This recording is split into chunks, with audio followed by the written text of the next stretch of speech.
ക്ലിനിക്കിൽ വരാറുള്ള പേഷ്യൻസ് സ്ഥിരം പറയുന്ന ഒരു ബുദ്ധിമുട്ടാണ് എത്ര ഉറങ്ങിക്കഴിഞ്ഞാലും ഒരു ഫ്രഷ്നെസ് തോന്നുന്നില്ല. 7 മണിക്കൂർ 8 മണിക്കൂറൊക്കെ സ്ഥിരമായി ഉറങ്ങുന്നുണ്ട്, പക്ഷെ എണീറ്റ് കഴിഞ്ഞാൽ ഉറങ്ങാത്ത അതേ ഒരു ടയർഡ്നെസ് പോലെ തോന്നാം. ഒരു full time low battery life പോലത്തെ ഒരു ഫീലിംഗ്, എനർജി ഇല്ല, ഒന്നും ചെയ്യാനുള്ള താല്പര്യമില്ല. ഇങ്ങനെയുള്ളവരിൽ സ്ഥിരമായി കണ്ടുവരുന്ന ഒരു ബുദ്ധിമുട്ടാണ് ലോ വൈറ്റമിൻ ഡി, അതായത് വൈറ്റമിൻ ഡിൻ്റെ ഡെഫിഷ്യൻസി എന്നുള്ളത്. ഡോക്ടർ റെഹാന റഷീദ്, ഡോക്ടർ ബാസിൽ സോമിയോ ഹോസ്പിറ്റൽ, പാണ്ടിക്കാട്, മലപ്പുറം ജില്ല. നമ്മൾ കംപ്ലീറ്റ് ഇന്ത്യൻ്റെ പോപ്പുലേഷൻ എടുത്ത് നോക്കിക്കഴിഞ്ഞാൽ ഒരു 80%, അതായത് 80% ആൾക്കാർക്കുള്ളൊരു ബുദ്ധിമുട്ടാണ് വൈറ്റമിൻ ഡി ഡെഫിഷ്യൻസി. നോർമലി ഒരാൾക്ക് വേണ്ടത് 20 മുതൽ 50 വരെയുള്ള നാനോഗ്രാം പെർ മില്ലി ലിറ്റർ എന്ന കണക്കാണ്. ബ്ലഡിൽ വൈറ്റമിൻ ഡിൻ്റെ നോർമൽ റേഞ്ചാണ് ഇത്.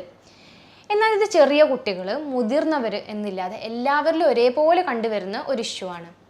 അപ്പോൾ ഈ വൈറ്റമിൻ ഡിൻ്റെ ഈ കുറഞ്ഞ കാറ്റഗറിപ്പെട്ടവരാണോ നിങ്ങളിതെങ്ങനെ തിരിച്ചറിയാൻ കഴിയുക?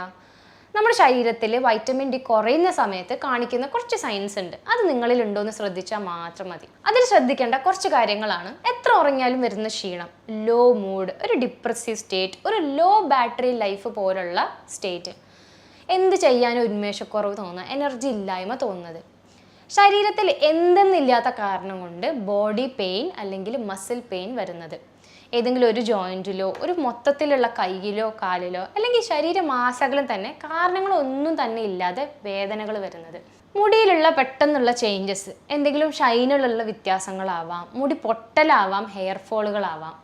അതേപോലെ തന്നെ എന്തെങ്കിലും മുറിവുകൾ പറ്റിയാൽ തന്നെ അത് മാറാൻ ഒരുപാട് താമസം എടുക്കുന്നു. സാധാരണയൊക്കെ കൂടുതൽ ദിവസത്തേക്ക് ഇതേ ചേഞ്ചസ് കാണുന്നുണ്ടെങ്കിൽ നിങ്ങൾ തീർച്ചയായിട്ടും ഒരു ഡോക്ടറിനെ കൺസൾട്ട് ചെയ്യുക. പനി, ജലദോഷം, ചുമ പോലെ ചെറിയ ചെറിയ രോഗങ്ങൾ റിപ്പീറ്റഡ് ആയിട്ട് വരുന്നു, കാണിക്കുന്നുണ്ട്, ഡോക്ടറെ പരിശോധിക്കുന്നുണ്ട്, ട്രീറ്റ്മെൻറ്റ് എടുക്കുന്നുണ്ട്, എന്നിട്ടും ഇതേ ബുദ്ധിമുട്ടുകൾ ഇടയ്ക്കിടയ്ക്ക് വരുന്നുണ്ടെങ്കിൽ ഇതൊരു റീസണായി മാറാം. അതേപോലെ കുട്ടികളിലാണെങ്കിൽ പ്രത്യേകം എടുത്ത് കാണുന്ന ഒന്നാണ് മുഖത്തൊക്കെ കാണുന്ന ചെറിയ വൈറ്റ് പാച്ചസ്, ഒരു ലൈറ്റ് കളർ ഷെയ്ഡ് പോലെ ഇങ്ങനെ വട്ടത്തിലായിട്ട് കാണുന്നത്. ഇത് വൈറ്റമിൻ ഡി, കാൽഷ്യം പോലുള്ളവയുടെ ഡെഫിഷ്യൻസി കൊണ്ട് വരുന്നതാണ്. കുട്ടികൾ കളിക്കാനൊക്കെ പോയി കഴിഞ്ഞാൽ തിരിച്ചു വരുമ്പോൾ ഉമ്മ കൈ വേദനിക്കുന്നുണ്ട്, അല്ലെങ്കിൽ കാല് വേദന ഉണ്ട്, ജോയിൻറ്റുകളിലുള്ള പെയിന്, ഇങ്ങനെയൊക്കെ പറയുന്നുണ്ടെങ്കിലും നിങ്ങൾ ശ്രദ്ധിക്കേണ്ടതായിട്ടുണ്ട്. നമ്മൾ ബോഡീൻ്റെ ഹെൽത്തിന്, ഇമ്മ്യൂണിറ്റിക്ക്, വളർച്ചയ്ക്ക്, ഈ 3 കാര്യങ്ങൾക്കും ഒരേപോലെ ഇമ്പോർട്ടൻ്റ് ആയിട്ടുള്ള ഒരു ന്യൂട്രിയൻ്റ് ആണ് വൈറ്റമിൻ ഡി. 2 തരത്തിലാണ് നമുക്ക് വൈറ്റമിൻ ഡി കിട്ടുന്നത്. ഒന്ന് നമ്മൾ കഴിക്കുന്ന ഭക്ഷണത്തിലൂടെ, അല്ലെങ്കിൽ സൂര്യപ്രകാശം അല്ലെങ്കിൽ സൺലൈറ്റിൻ്റെ എക്സ്പോഷറിൽ നമ്മുടെ ത്വക്കിനടിയിൽ, അതായത് സ്കിന്നിൻ്റെ അടിയിലുള്ള ഫാറ്റ് അല്ലെങ്കിൽ ലിപ്പിഡ്സിനുള്ള ചെറിയ കെമിക്കൽ ചേഞ്ച് മൂലം വരുന്ന ആക്റ്റീവ് വൈറ്റമിൻ ഡിയും അതിൻ്റെ ഫങ്ഷൻസും. ഇതിന് ഒരുപാട് പ്രവർത്തനങ്ങളുണ്ട്. പല്ലിൻ്റെ ബലം അല്ലെങ്കിൽ ബോണിൻ്റെ സ്ട്രെങ്ത്ത്, ഗ്രോത്ത് എന്നതിനൊക്കെ ഉപരിയായിട്ട് നമ്മുടെ ഇമ്പോർട്ടൻറ്റ് ലിവർ അല്ലെങ്കിൽ കിഡ്നി പരമായിട്ടുള്ള രോഗങ്ങൾ, മറ്റു ജനറൽ ഹെൽത്ത്, ഇമ്മ്യൂണിറ്റിക്കും ഇതിനൊരു വലിയ പങ്കുണ്ട്. ഫസ്റ്റും ഏറ്റവും ഇമ്പോർട്ടൻ്റ് ആയിട്ടുള്ളതാണ് കാൽഷ്യം അബ്സോർപ്ഷൻ. ഒരിക്കലും വൈറ്റമിൻ ഡി ഇല്ലെങ്കിൽ നമ്മുടെ ബോഡിക്ക് കാൽഷ്യം അബ്സോർബ് ചെയ്യാൻ കഴിയില്ല.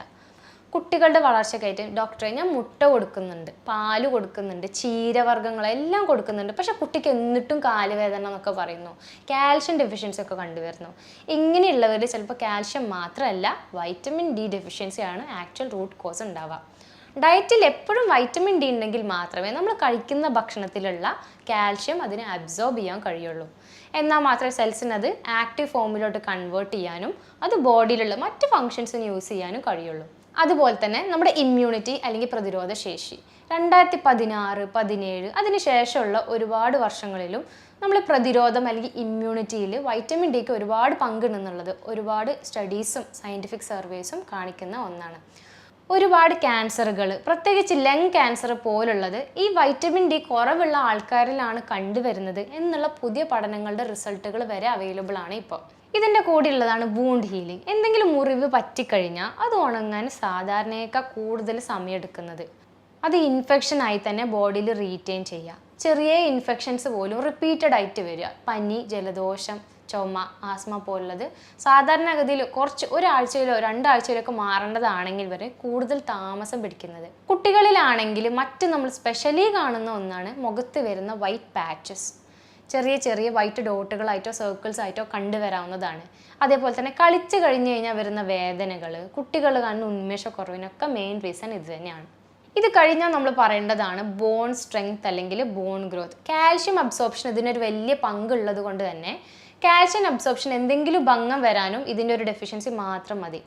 കുട്ടികളിലാവുമ്പോൾ സ്കേർവി അല്ലെങ്കിൽ ഓസ്റ്റിയോമലേഷ്യ, ഓസ്റ്റിയോപോറോസിസ് പോലുള്ള ബുദ്ധിമുട്ടുകളും വരാവുന്നതാണ്. റിക്കറ്റ്സ് ഒക്കെ വരാം, അതായത് നമ്മുടെ എല്ലുകളുടെ ബലക്കുറവ് വരിക, സോഫ്റ്റനിങ് സംഭവിക്കുക, ചെറിയ എന്തെങ്കിലും ഇഞ്ചുറി അല്ലെങ്കിൽ മെക്കാനിക്കൽ സ്ട്രെയിനിൽ അപകടങ്ങളൊക്കെ സംഭവിക്കുമ്പോൾ പെട്ടെന്ന് ഫ്രാക്ചറുകളോ പൊട്ടലുകൾ വരിക, ഇതൊക്കെ ഇതിൻ്റെ ഭാഗമാണ്. ഒരു ചെറിയ ഡെഫിഷ്യൻസി കൊണ്ടുവരുന്ന ബുദ്ധിമുട്ടുകളുടെ ഒരു റേഞ്ചാണിത്. ഇതിൻ്റെ കൂടെ തന്നെയുള്ള മറ്റു കാര്യങ്ങളാണ് നമ്മുടെ ബ്യൂട്ടി അല്ലെങ്കിൽ അപ്പിയറൻസിൽ ഉണ്ടാകുന്ന മാറ്റങ്ങൾ. നമ്മുടെ ടീത്ത്, അതായത് പല്ലിൻ്റെ ഹെൽത്തിന്, മുടിയുടെ തിളക്കം, ബലം, അതേപോലെ തന്നെ നമ്മുടെ ശരീരത്തിൽ ടോ നെയിൽസ്, നഖങ്ങൾ, കാൽ നഖങ്ങൾ, ഇതിൻ്റെ ഒക്കെ സ്ട്രെങ്ത്തിനും അതിൻ്റെ ലസ്റ്റർ അല്ലെങ്കിൽ ഷൈനിനൊക്കെ വൈറ്റമിൻ ഡിക്ക് ഒരു ചെറിയ പങ്ക് കൂടി ഉണ്ട്. അപ്പോൾ ഇതിൻ്റെ കുറവുണ്ടെങ്കിൽ അതെങ്ങനെ നമുക്ക് നികത്താൻ കഴിയുക, എങ്ങനെ ഇത് പരിഹരിക്കാൻ കഴിയുക? അപ്പോൾ നമുക്ക് 2 തരത്തിൽ ഇത് കറക്റ്റ് ചെയ്യാവുന്നതാണ്. ഒന്ന്, ശരിയായൊരു ഡോക്ടറിനെ ചെന്ന് കൺസൾട്ട് ചെയ്യുക, എത്രയാണ് വൈറ്റമിൻ ഡി എന്നുള്ളത് ബ്ലഡിൽ മനസ്സിലാക്കി അതിനനുസരിച്ച് സപ്ലിമെൻറ്റ്സോ ടാബ്ലറ്റുകളോ അല്ലെങ്കിൽ ഇത് സംബന്ധിച്ച് എന്തെങ്കിലും രോഗങ്ങളുണ്ടെങ്കിൽ അതിൻ്റെ ട്രീറ്റ്മെൻറ്റുകൾ അവൈലബിൾ ആക്കാം. അതല്ല എന്നുണ്ടെങ്കിൽ ഡയറ്റ്, നിങ്ങൾക്ക് ഭക്ഷണത്തിൽ തന്നെ ഒരുപാട് രീതിയിൽ ഇത് കൺട്രോൾ ചെയ്യാവുന്ന ഒന്നാണ്. എല്ലാ ഫുഡിലും ഉള്ളൊരു കാര്യമല്ല വൈറ്റമിൻ ഡി. അതുകൊണ്ട് തന്നെ സ്പെഷ്യലി അതിൻ്റെ കൺസേൺ എടുത്തുകൊണ്ട് ആ ഭക്ഷണങ്ങൾ ഡയറ്റിൽ ഉൾപ്പെടുത്തൽ വളരെ നിർബന്ധമാണ്. ഇപ്പോൾ വെജിറ്റേറിയൻസ് ആണെന്നുണ്ടെങ്കിൽ മഷ്റൂംസ്, നമ്മൾ കൂന് എന്നൊക്കെ പറയും, അത് നമുക്ക് ഒരുപാട് വൈറ്റമിൻ ഡി തരുന്ന ഒരു സോഴ്സാണ്. ഭക്ഷണത്തിൽ ഇടയ്ക്കിടയ്ക്ക് അത് യൂസ് ചെയ്യുക. അതല്ല, നോൺ വെജിറ്റേറിയൻസ് ആണെങ്കിൽ നിങ്ങൾക്ക് ചെയ്യാവുന്നതാണ് മീൻ, മത്തി അല്ലെങ്കിൽ കൊഴുപ്പുള്ള മീനുകൾ, കോഡ് ലിവർ ഓയിൽ ടാബ്ലറ്റുകൾ, ഇതിലൊക്കെ നല്ല എമൗണ്ടിലുള്ള വൈറ്റമിൻ ഡി ഉണ്ട്. ഇതെടുത്താലും നിങ്ങൾക്ക് ഡെഫിഷ്യൻസി ഒരു പരിധി വരെ ശരിയാവും. അപ്പോൾ ഡോക്ടർ, ഈ ബുദ്ധിമുട്ട് ഒരു 80% ആൾക്കാർക്ക് ഉള്ളതല്ലേ, അപ്പോൾ ഇത് ടെസ്റ്റ് ഒന്നും ചെയ്യാതെ തന്നെ നമ്മൾ ഈ സപ്ലിമെൻ്റ് എടുത്താൽ തീരാവുന്ന പ്രശ്നമല്ലേ ഉള്ളൂ? ഇങ്ങനെ ചോദിക്കുന്ന ആൾക്കാർക്കുള്ള ഉത്തരമാണ് vitamin toxicity. Vitamin D tablets, അതായത് സപ്ലിമെൻറ്റ്സ് അൺകൺട്രോൾഡ് ആയിട്ട് കൂടുതൽ അളവിൽ നമ്മൾ കഴിച്ചു കഴിഞ്ഞാൽ അതിൻ്റെ വരുന്ന ബുദ്ധിമുട്ടുകളെയാണ് നമ്മൾ വൈറ്റമിൻ ഡി ടോക്സിസിറ്റി എന്ന് പറയുന്നത്. ഇത് ഒരുപാട് സിംറ്റംസ് അല്ലെങ്കിൽ രോഗങ്ങൾക്ക് കാരണമാവാം. മെയിൻ ആയിട്ടുള്ളതാണ് ഓവർ കാൽഷ്യം ഡെപ്പോസിഷൻ. ഇത് 2 രീതിയിലാണ് കാണുന്നത്. ഹൈപ്പർ കാൽസീമിയ, അതായത് രക്തത്തിൽ കാൽഷ്യം കൂടി വരുന്ന കണ്ടീഷനും അതിൻ്റെ ഭാഗമായി തന്നെ കിഡ്നിയിൽ കാൽഷ്യം കൂടിയിട്ട് അതുമൂലം കിഡ്നി സ്റ്റോൺസും മറ്റ് ബുദ്ധിമുട്ടുകളും വരാം. ഇടയ്ക്കിടയ്ക്ക് യൂറിൻ പോകാനുള്ള ചാൻസസ് അല്ലെങ്കിൽ കിഡ്നി സംബന്ധമായ മറ്റു രോഗങ്ങൾക്കും ഇതൊരു കാരണമായേക്കാം.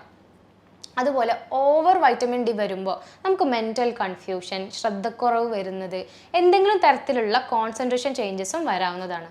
അതുകൊണ്ട് ഒരിക്കലും ഇത്തരത്തിലുള്ള മരുന്നുകളോ കാര്യങ്ങളോ പ്രിസ്ക്രിപ്ഷൻ ഇല്ലാതെയോ ഡോക്ടറെ കാണിക്കാതെയോ കഴിക്കാതിരിക്കുക. ഡയറ്ററി ചേഞ്ചസ് നിങ്ങൾക്ക് വരുത്താവുന്നതാണ്. വൈറ്റമിൻ ഡി അടങ്ങിയിട്ടുള്ള ഫുഡുകൾ കൂടുതൽ കഴിക്കുക. കുട്ടികളിലാവട്ടെ ഇത്തരത്തിൽ എന്തെങ്കിലും ബുദ്ധിമുട്ട് കാണുന്നുണ്ടെങ്കിൽ ഈ ഭക്ഷണങ്ങൾ കൂടുതൽ ആദ്യം കൊടുത്തു നോക്കാം. എന്നിട്ടും വരുന്നില്ല, ചേഞ്ചസ് കാണുന്നില്ലെങ്കിൽ മാത്രം ഒരു ഡോക്ടറെ കൺസൾട്ട് ചെയ്ത് ശരിയായ രീതിയിൽ ട്രീറ്റ്മെൻറ്റ് ഉറപ്പുവരുത്താം. അപ്പോൾ ഇത്തരത്തിൽ ബുദ്ധിമുട്ടുള്ള ആൾക്കാർക്ക് ചെയ്യാവുന്നതാണ്. എന്തെങ്കിലും ഞാൻ പറഞ്ഞ സൈൻസ് കാണുക, സ്കിന്നിൽ ചേഞ്ചസോ മറ്റു ബോഡി വേദനകളും കാര്യങ്ങളൊക്കെ കാണുകയാണെങ്കിൽ അടുത്തുള്ള ഒരു ഡോക്ടറെ കൺസൾട്ട് ചെയ്യുക. ഹോമിയോപ്പതിയിൽ ഇതിൽ വളരെ നല്ല ട്രീറ്റ്മെൻറ്റുകൾ അവൈലബിൾ ആണ്. സ്കിൻ ചേഞ്ചസോ മറ്റു ബോഡി ചേഞ്ചസോ വരുമ്പോൾ ആ ബുദ്ധിമുട്ടിനുള്ള ട്രീറ്റ്മെൻറ്റും ഇതിൻ്റെ കൂടെ തന്നെ ഉറപ്പ് വരുത്തേണ്ടതാണ്. അപ്പോൾ ഇതേപോലെ മറ്റ് ഹെൽത്ത് കണ്ടൻറ്റുമായിട്ട് നമുക്ക് പിന്നീട് കണ്ടുമുട്ടാം. Thank you.